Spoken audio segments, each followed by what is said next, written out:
Assalamualaikum warahmatullahi wabarakatuh. Kita bertemu lagi di mata kuliah Teknologi IoT pertemuan yang kelima. Nah, kali ini kita akan membahas sedikit tentang materi yang berkaitan dengan IoT, yaitu platform IoT dan dashboard. Tapi kita tidak akan terlalu banyak di teori, nanti kita akan langsung ke prakteknya saja ya, biar lebih cepat. Nah, sebelumnya kan kita sudah pernah menggunakan Blink tuh untuk mengkoneksikan antara Wemos, sensor ke Wemos, kemudian ke internet dan terhubung dengan handphone kita melalui platform Blink ya, atau cloud service-nya dari si Blink. Nah, Blink itu adalah salah satu contoh dari platform IoT yang sangat simpel dan running di iOS sama Android ya. Nah, apa itu platform IoT? Platform IoT itu adalah sistem hardware dan software untuk mengelola perangkat IoT untuk mengumpulkan, menyimpan, memvisualisasikan, dan menganalisis data dari perangkat tersebut. Ada banyak platform IoT di pasaran dan fungsinya pun bervariasi. Meskipun semua platform IoT ini akan memiliki dashboard untuk menampilkan data. Namun, yang perlu kita garis bawahi adalah pada kenyataannya beberapa platform hanya memiliki dashboard saja yang mampu menampilkan data dari perangkat, tapi tidak termasuk dengan si platformnya. Kemudian kita akan sering menemukan istilah dashboard dan platform yang digunakan secara bergantian. Jadi bisa platform, bisa dashboard. Jadi pada prakteknya dashboard biasanya dapat menampilkan data dan mengontrol perangkat. Nah, di lain pihak, platform IoT ini memiliki fitur yang lengkap. Itu dari mulai yang premium sampai yang free itu sekarang sudah makin bersaing. Tentunya kalau yang premium itu biasanya digunakan untuk IoT service untuk sebuah corporate biasanya atau industri ya. Nah, fitur-fiturnya biasanya standar dari sebuah si platform dan dashboardnya itu mereka pasti bisa mengumpulkan data dari berbagai sumber, dari berbagai sensor, dari berbagai device. Kemudian bisa menyimpan data juga, mengendalikan perangkat dari dashboardnya dari jarak jauh, kemudian bisa menampilkan datanya, memvisualisasikan datanya, kemudian bisa menjalankan tesnya, update perangkat juga, kemudian mengelola inventory perangkat, dan lain-lain. Ini saya ambil sumbernya dari avtechnic.com ya. Lalu apa saja sampelnya dari si platform IoT itu? Yang pertama adalah ada yang ini biasanya yang seri-seri premium untuk industri ya. Ini sekelas industri pasti mereka sudah menggunakan yang pro juga. Misalkan contohnya adalah Amazon Web Service atau AWS IoT. Nah, AWS ini lagi gencar-gencarnya nih. Mereka ekspansi ke Indonesia ya. Dari mulai industri sampai ke pemerintahan mereka masuk nih si Amazon Web Service ini. Kemudian berikutnya ada Microsoft Azure IoT, ada Google IoT. Nah, ini saya menggunakan ini juga, Google IoT. Ini kalau misalkan teman-teman mencoba Google IoT ini yang cloud platformnya, Anda bisa mendapatkan kredit sebesar 4 jutaan lah, 4 jutaan. Jadi harusnya kan kita bayar nih. Tapi karena kita dikasih free, kita dikasih kredit atau saldo awal tuh 4.500.000. Jadi kita bisa menikmati fitur yang premium tapi dibatasi sampai 4.500.000 rupiah ya penggunaannya, atau kalau nggak salah sekitar 90 harian. Kemudian platform ThingWorx IoT, kemudian ada IBM Watson IoT, Arctic, kemudian Cisco juga tidak mau ketinggalan, dia bikin juga ya cloud service-nya dari si IoT-nya.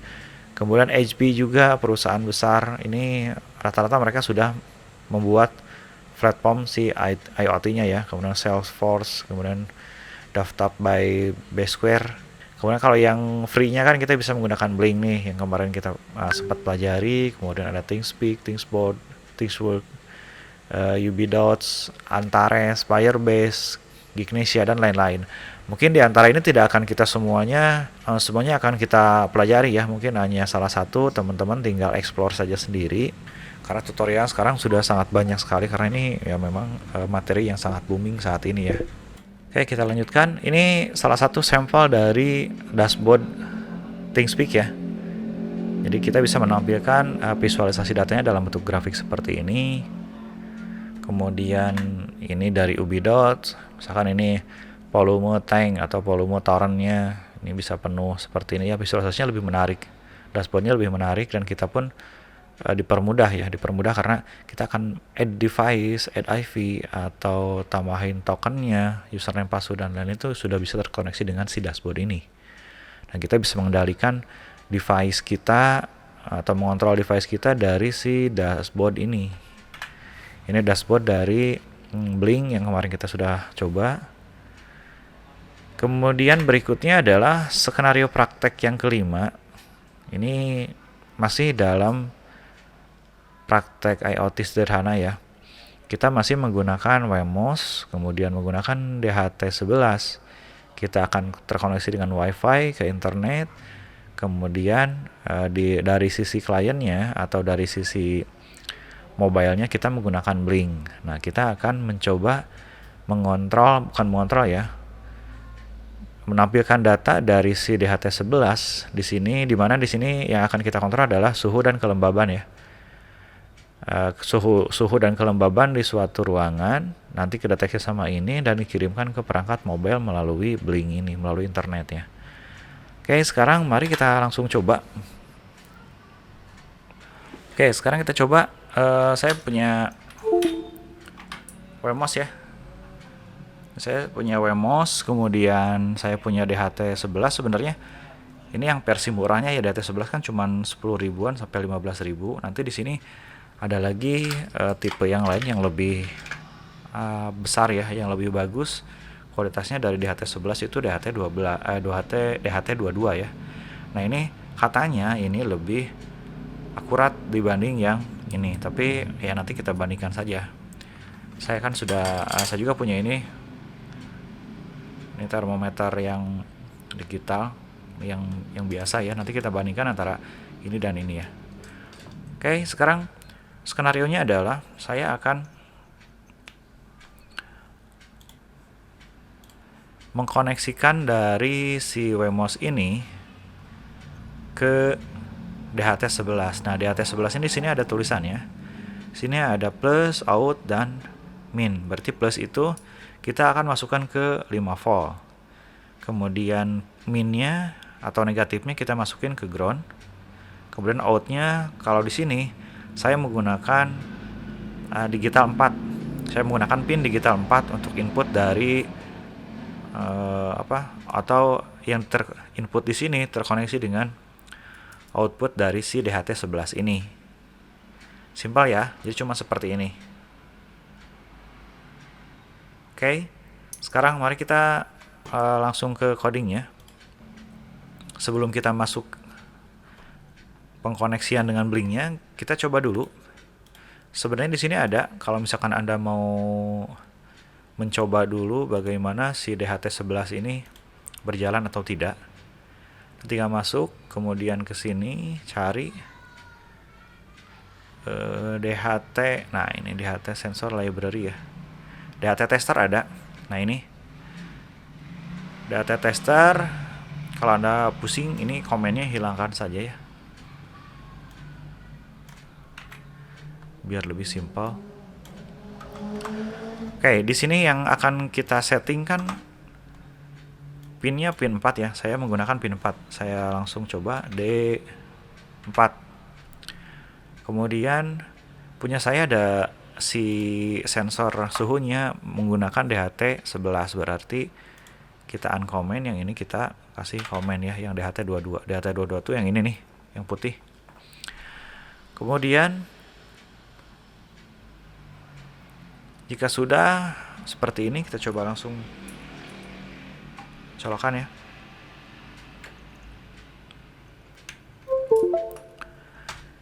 Nih, kita coba setting dulu seperti biasa. Ini sudah saya di COM 6. Kemudian ininya saya menggunakan Wemos D1 mini ya, R1 mini. Oke, kita compile, kita upload.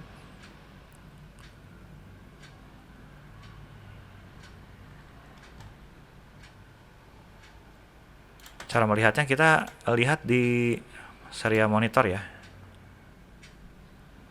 Caranya seperti biasa, kita cari di sini ada serial monitor.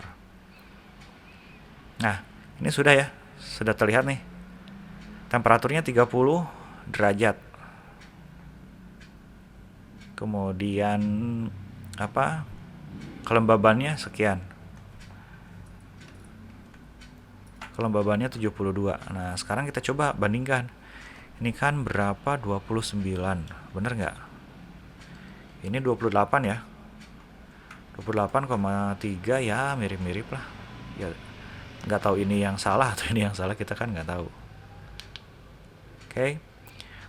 Yang pasti ini berarti sudah berjalan dengan baik. Tapi kalau jika teman-teman ternyata mengalami masalah tidak terkoneksi, nah seperti yang sudah saya terangkan di video sebelumnya tuh, jangan lupa ini kadang kabelnya jelek. Kabel jumper yang Anda beli di pasar itu kadang kurang bagus. Lebih baik Anda buat sendiri menggunakan kabel flat ya. Beli di toko elektronik kabel flat, Anda beli pin headernya, nanti bisa disolder. Atau kalau mau simpel ya beli ya kabel jumper tapi yang bagus ya. Kayak ini sudah mendekati ya, yang di atas, yang di sini 29 derajat, yang di sini 28 derajat. Oke, berarti sampai sini kita sudah berhasil mengkoneksikan antara si DHT11 dengan Wemos. Nah, berikutnya adalah kita akan mengkoneksikan ini. Ini kan sudah terbaca nih suhunya. Suhunya kita kirim ke cloud, ke platform IoT yaitu Blink. Oke, saya sudah punya kodenya. Kodenya nanti akan saya kopas atau akan saya tampilkan link dari GitHub-nya ya. Kodenya Anda silahkan tinggal kopas di sana saja. Yang perlu kita setting adalah sama ya. Ini tipenya DHT11, kemudian saya menggunakan pin yang keempat, digital 4. Kemudian ini adalah autentifikasi dari si Blink-nya. Kemudian ini SSID atau nama Wi-Fi-nya, ini password dari si Wi-Fi-nya. Karena kita akan terkoneksi dengan internet. Yang lainnya sama seperti yang tutorial sebelumnya. Oke. Di sini saya menambahkan kode tambahan, ada serial print untuk temperatur dan humidity-nya ya. Atau apa? Kelembabannya. Untuk apa? Ini untuk ditampilkan di serial ini. Apakah benar nggak serial yang di sini dengan yang ada di Blink itu sama? Oke. Ini kodenya. Berikutnya kita akan setting dari sisi Blink-nya ya. Oke, kita simpan dulu. Kita masuk ke handphone. Seperti biasa kita klik Blink. Nah, ini saya menggunakan yang ini saya hapus dulu ya.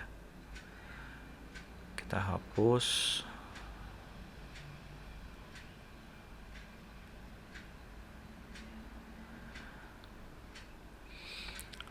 Yang pertama akan kita lakukan adalah kita seperti biasa tambah widget. Saya gunakan label value. Kita klik di sini.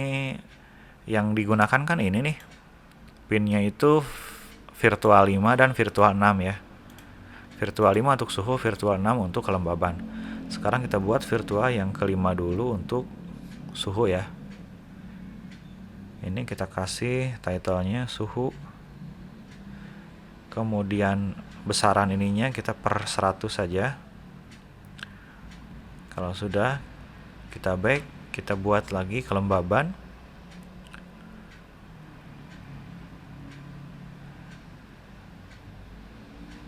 Yang kedua, kita setting lagi pinnya adalah V6 ya. V6, oke. Kemudian ininya 100.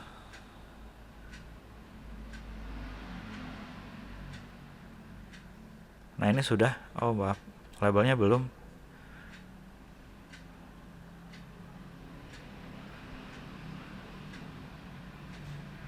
Oke, sudah ya. Ini tinggal kita play. Kita tunggu. Kemudian yang ini pun kita tinggal upload saja.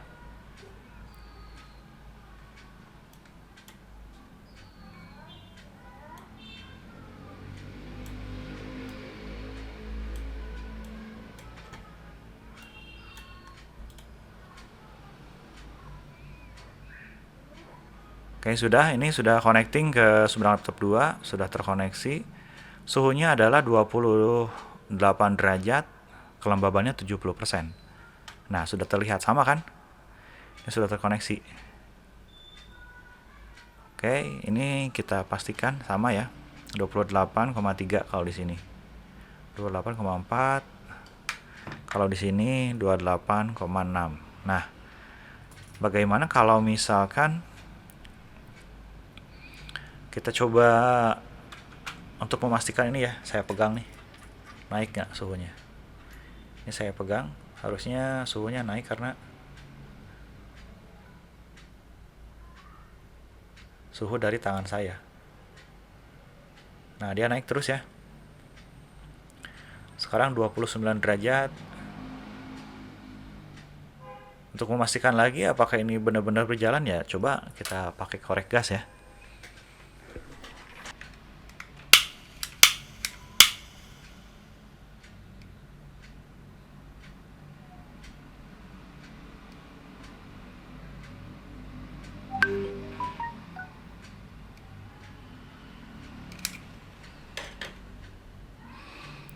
Oke, suhunya naik ya. Suhunya naik teman, pelan-pelan. Dia sudah sampai ke 32 derajat. Oke, sudah sampai sini berarti kita sudah bisa mengkoneksikan, mengontrol atau apa ya, menampilkan atau memvisualisasikan suhu dan kelembaban di sebuah ruangan menggunakan DHT11. Oke, sampai di sini dulu videonya. Nanti berikutnya kita lanjutkan ke video berikutnya, pengembangan dari si DHT11 ini. Terima kasih. Wassalamualaikum warahmatullahi wabarakatuh.